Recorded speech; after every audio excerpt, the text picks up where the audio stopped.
At sinabi ng bayani, magkaroon ng liwanag. At nakita ng daigdig sa wakas ang isang kapuluan. Hindi ba't nakamamangha ang aming dagat? Masdan niyo ang aming perlas. Tingnan niyo kung paano namin buuin ng aming mga sarili matapos ang mga pagkitil at panggagahasa. Hindi pa kami tapos. Ngayon pa lamang magsisimula.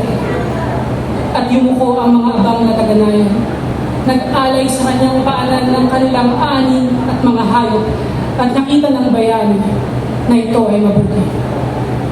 At sinabi ng bayani, magkaroon ng kalawakan sa ibabaw ng lupa at nagkaroon ng hapon at umaga.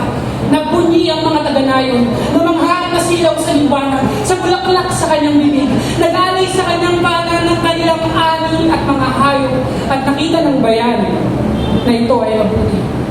At sinabi ng bayani, magkaroon ng katuyuan na mapagitnak sa mga dagat at naritayo ang mga tulay. Umaibulog ang mga gusali, ninadali ng esposa, dumanak ang dugo. Huwag na natin yung pag-usapan. Masdan niyo na lamang ang mga gusali kay buti ng ating bayan. Hindi niya tayo pababayaan at nagtaka ang mga taga-nayon kung saan napunta ang kanilang mga ani sa mga hayop at nakita ng bayani na ito ay mapanganib. At sinabi ng bayani, magkaroon ng tanglaw sa kalawakan na maghahati sa araw at gabi at nanaigang gabi. Nagtago ang mga taga-nayon sa dilim. Naglaho ang ilang taga-nayon sa dilim, pero huwag maglala. Ang ila'y nagsisulputan pagdating ng umaga. Ang ila'y hanggang ngayon nawawala pa.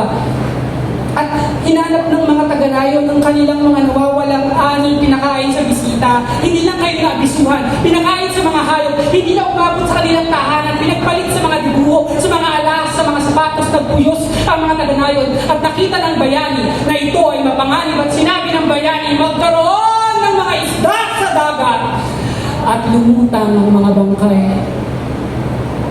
Magkaroon ng mga ibon sa himpapawid, dumagundong ang mga elsi, natahimik ang paghuni ng balita, pinusala ng mga mabulaklak na bibig, makaiwas lamang si Punik. At sinabi ng bayani, magkaroon ng kahayupan sa lupa.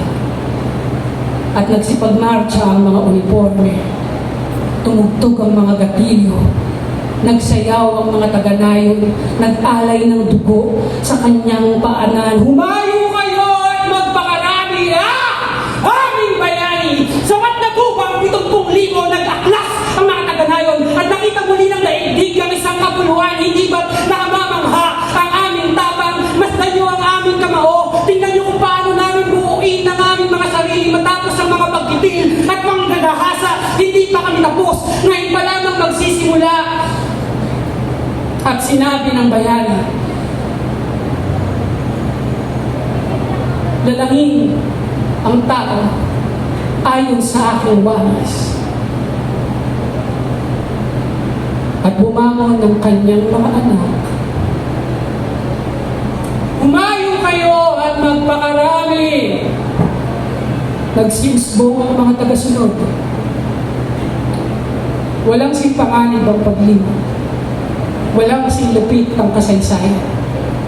Lalangin ng tao sa kanyang larawan at baliwalain ng mga nawalang buhay ang sinabi ng bayani.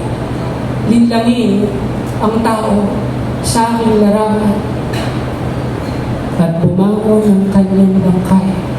Salamat.